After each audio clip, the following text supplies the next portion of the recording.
esta excelente presentación. En aras del tiempo, las preguntas serán resueltas más adelante, las preguntas del público. Dando continuidad a nuestro programa, damos la bienvenida al escenario al doctor Antonio José Madrid. El doctor Madrid es pediatra de la Universidad del Valle, es cardiólogo pediatra de la Universidad del Bosque, es docente del posgrado de pediatría de la Universidad del Valle y nos trae una conferencia sobre los soplos cardíacos en pediatría. Adelante, doctor. Muchas gracias a los residentes por la invitación, muchas gracias al residente que está rodando conmigo, a mis internos que ayudaron a bajar esta charla de 40 minutos que normalmente es, y la logramos, vamos a ver si la logramos poner en 20 minutos, ojalá, por el bien del tiempo de todos. Entonces, los soplos cardíacos en pediatría, este es un concepto que deben de tener todos, en todos los actos médicos que hagan. Vean los pacientes sanos, revisen los pacientes sanos. La medicina tiende a hacernos pensar que tenemos que ver siempre lo patológico.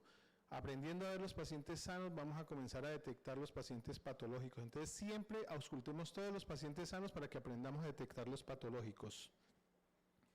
Historia de la auscultación. Arranca desde Hipócrates, que ponía su oído sobre el pecho de las pacientes y lograba describir algunos de estos sonidos que él oía.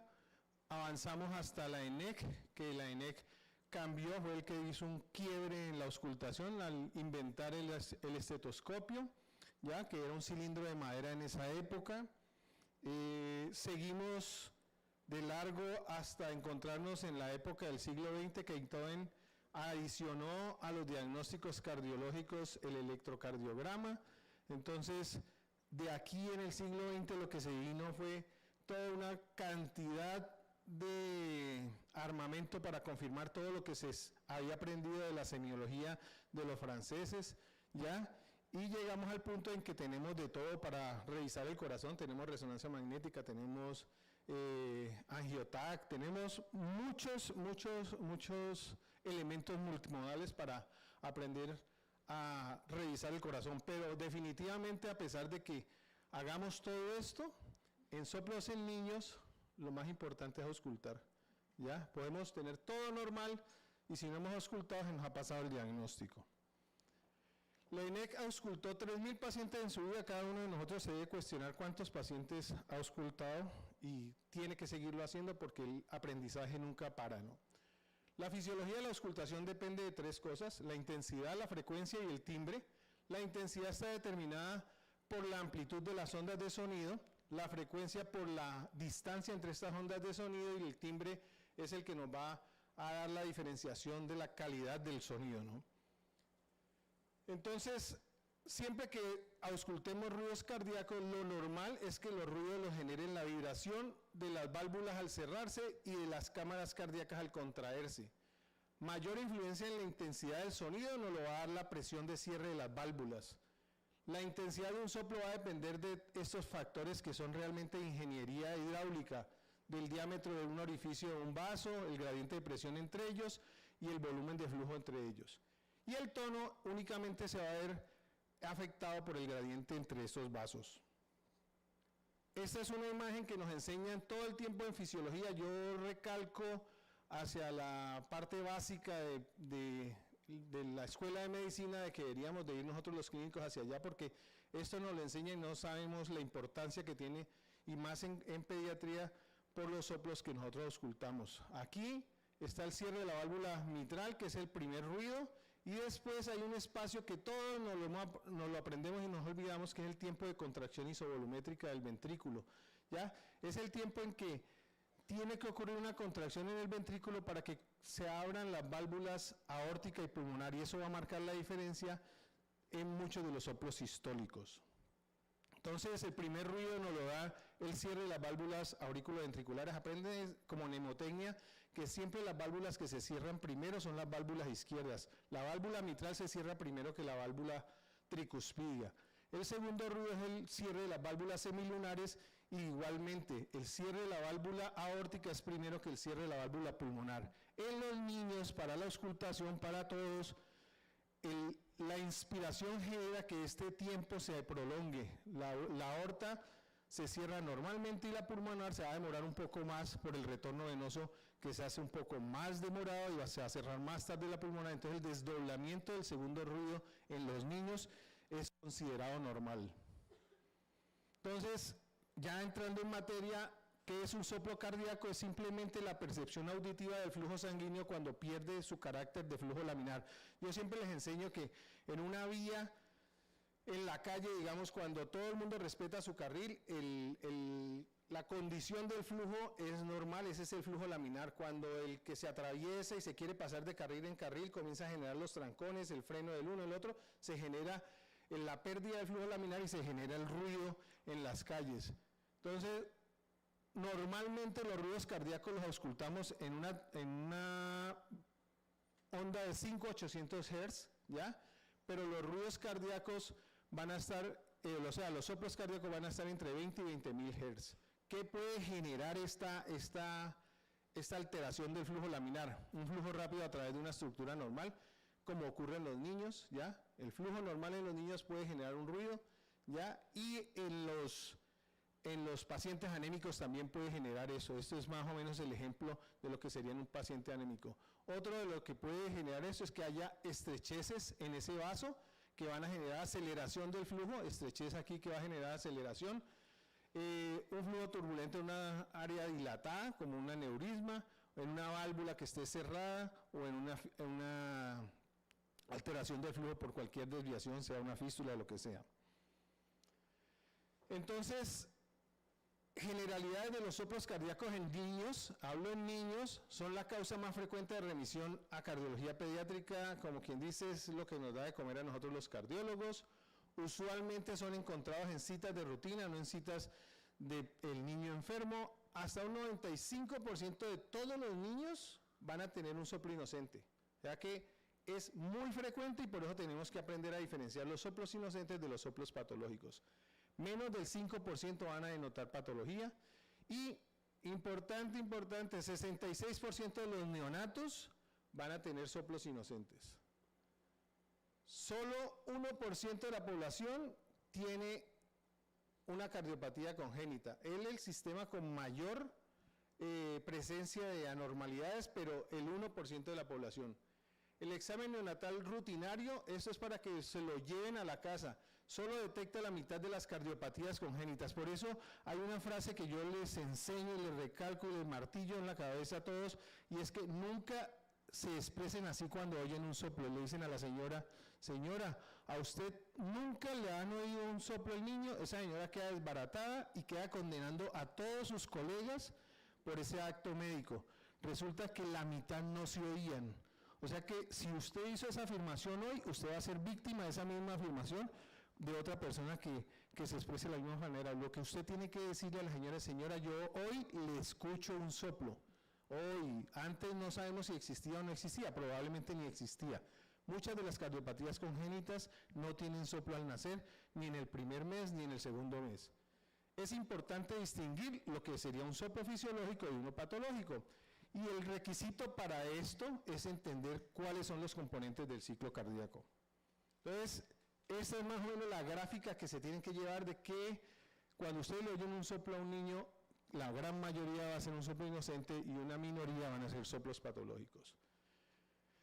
Usted encontró el soplo, usted tiene que ponerle apellidos a este soplo. Todas estas cosas tienen que, usted no puede poner, paciente tiene un soplo cardíaco, no, usted tiene que ponerle apellido a ese soplo.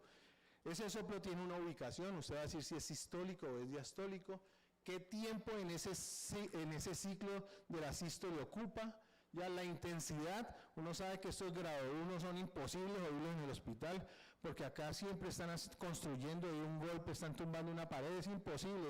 Tiene que tener un auditorio silencioso y una condición óptima que el niño no llore. Entonces este es más difícil de auscultar. Grado 2 y 3 es fácil y el grado 4 no se debe pasar porque tiene el frémito. Se nos quedó sin la traducción, el frémito. Ubicación, yo tengo que decir en qué área semiológica tengo la ubicación de mi soplo, si está en el área aórtica, si está en el área pulmonar, si la tengo en el área tricuspidea, en el área mitral. Duración, la configuración, si es en crescendo, en decreciendo, todo esto que nos enseñan hay que ponerle el apellido. ¿ya? Semiología. Siempre tenemos que recordarnos que para eso nos enseñaron dónde estaban estos focos. Los soplos sistólicos, que son los más frecuentes en pediatría, a mí me gusta utilizar la definición del LITAM porque se me hace que es más fácil. Los soplos sistólicos los dividen en soplos de eyección y soplos regurgitantes, y es fácil para que se los aprendan.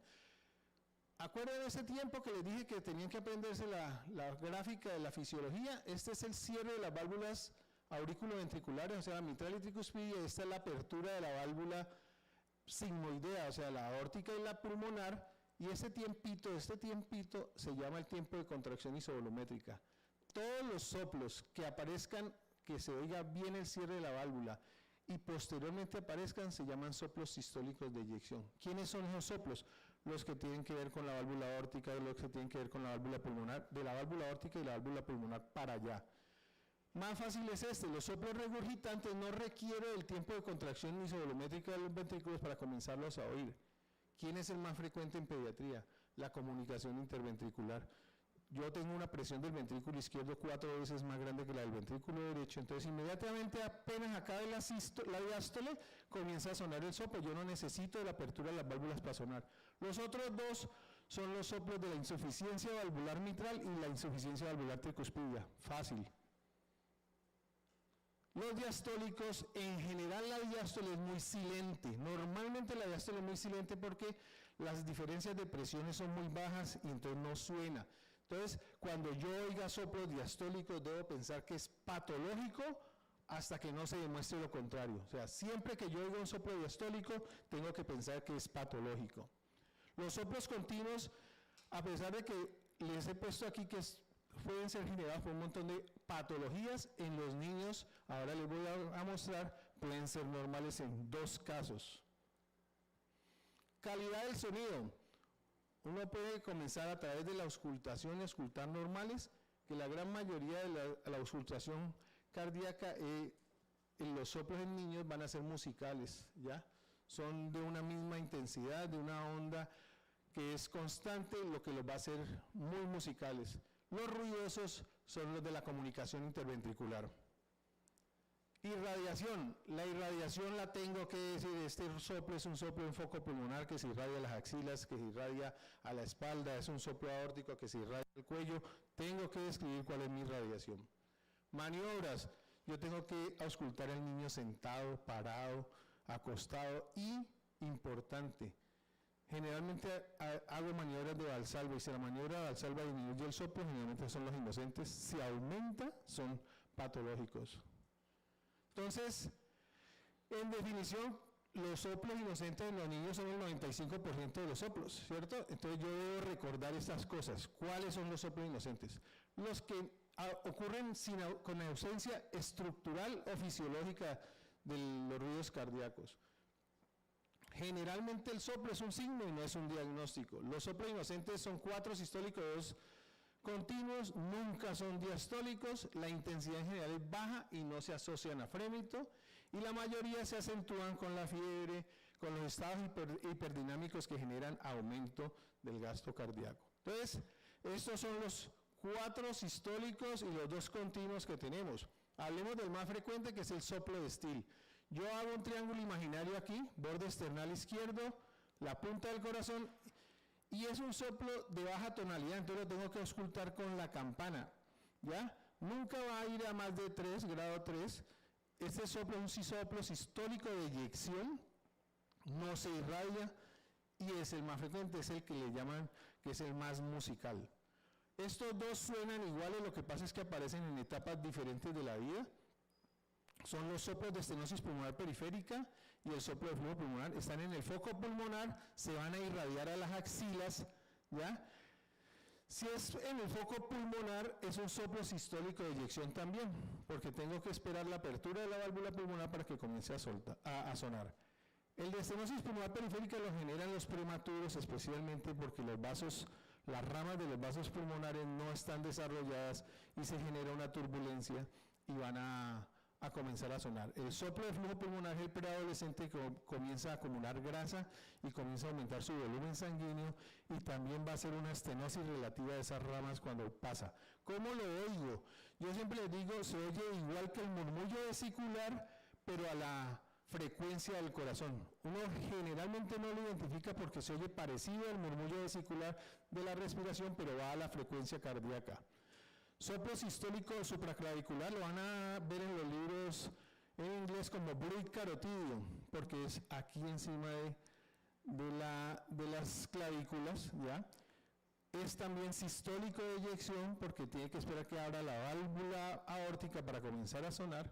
Lo genera la bifurcación de los vasos cervicales, o sea, el tronco brachiocefálico, de la subclavia izquierda, la bifurcación de la carótida izquierda. Entonces, es fácil de identificar si esto es malo o es bueno. Simplemente lo que hago yo es aumentar el ángulo de esa bifurcación. Si yo oigo el soplo en el lado derecho, le digo al paciente gire la cabeza hacia el lado izquierdo y el soplo desaparece. Si lo viene en el izquierdo, lo contrario, gire hacia el lado derecho y se va a desaparecer. Los soplos continuos, como el hum venoso, ¿ya? Es el retorno venoso del flujo sanguíneo de la cabeza hacia el corazón. Entonces, recuerden que el niño proporcionalmente tiene más cabeza, tiene más volumen. Es el retorno venoso, siempre las venas tienen un flujo que es continuo. Entonces, en este niño yo hago la maniobra diferente, lo hago en el mismo sitio, acá en el cuello, y es continuo. Entonces yo le digo al niño, fleje o lo flejo la cabeza hacia el lado que está el soplo, o sea, a lo contrario de este. Le digo, fleje la cabeza. ¿Qué es lo que hago yo cuando le flejo la cabeza? Le estoy colapsando las venas pulmonares y se va a dejar de oír el soplo. Ese es el soplo del hum venoso. Es raro oírlo, pero la primera vez que lo oiga, pase todo el que esté por ahí para que lo oiga, porque es raro oírlos. Y este es un soplo que es extracardíaco, ¿ya? Se llama el soplo suflé mamario y se produce en las adolescentes que están creciendo las mamas y en las maternas primigestantes por la misma razón. Las venas mamarias están creciendo y suenan acá en la zona paraesternal, en cualquiera de los dos lados de la zona paraesternal. Casi nadie lo oye, es porque generalmente todo el mundo pone con mucha presión el fonendo sobre el tórax y colapsa esas venas pulmonares y no lo oye. Pero si la ponen suave, probablemente lo van a oír. Entonces, ¿cómo abordo yo los soplos en los niños cuando ausculto y ya estoy informado de que el 95% son normales? Pues busco que no haya historia de enfermedad cardíaca congénita en la familia, busco que no haya historia de muerte súbita. En la historia clínica veo que el niño no haya tenido problemas durante el nacimiento, en la etapa prenatal. Los niños en general les tengo que revisar qué tanta actividad tiene el niño, ¿ya? Si el niño está jugando con otros niños y tiene que parar, ¿ya? Ese niño tiene que ser observado de una manera diferente. El examen físico, de nuevo, si hay dismorfismos, si un niño es dismórfico, tiene un 30% de chance de tener una cardiopatía congénita, si hay fallas en el crecimiento, si hay cianosis, signos vitales alterados como la tensión arterial para el diagnóstico de coartación de aorta, las saturaciones, obviamente, el examen precordial que no haya un precordio hiperdinámico o que encuentre los soplos con características anormales. Entonces, ¿cuándo debo mandar a este niño al cardiólogo? Pues cuando el soplo se acompañe de otros síntomas, como les acabo de decir, que tenga un familiar con una cardiopatía congénita, presencia de síndromes, la aparición de las que son adquiridas como la fiebre reumática o la enfermedad de Kawasaki, factores prenatales que son cada vez más visibles en su impacto sobre el corazón del niño, y el recién nacido prematuro hay que hacerle seguimiento porque él tiende a permanecer con su ducto arterioso permeable. La ansiedad en la familia también es un factor, no crean que no es un factor, es la causa de la mayor parte de las remisiones de las consultas de cardiología, porque la mamá después del diagnóstico que le dicen que tiene un soplo queda de muerte esa señora, hay que mandarla para que uno le pueda aclarar todas estas cosas. Entonces, yo hago los semáforos de qué es lo que hago con un niño con un soplo y es asintomático, que es la mayoría de los niños con soplos inocentes. Entonces, lo divido en dos grupos, el grupo de menores de 6 semanas y el grupo de mayores de 6 semanas. Si tiene menos de 6 semanas y yo analizo estos factores clínicos, el examen físico, y ninguno de estos está anormal, yo lo puedo reevaluar en una semana. Si continúa siendo anormal, ya lo mando a un cardiólogo, pero si el soplo ya desapareció, pues ya no tengo que tomar ninguna acción. Obviamente, si alguno de estos está alterado, sí se va a revisión a cardiología. El mayor de 6 semanas, una evaluación normal de este niño, nada de estas cosas están alteradas, lo reevalúo en 6 semanas, si el soplo persiste, nuevamente lo mando al cardiólogo y si no, ninguna acción. Pero estos son los que cambian, el que tiene los pulsos alterados, acuérdense, el del electro anormal se va a cardiología, o el que tiene una saturación anormal casi que se va para el servicio de urgencias. Entonces, como conclusiones, los soplos en los niños son hallazgos frecuentes. Ya la mayoría de estos soplos van a ser inocentes, pero es necesario reconocer lo que los va a hacer patológicos, ¿ya? Debe realizarse una descripción, o sea, aquí es historia clínica y examen físico. Debe realizarse una descripción completa del soplo, ¿ya? Y hay que usar el fonendo en todos los pacientes. No hay más, muchas gracias a todos.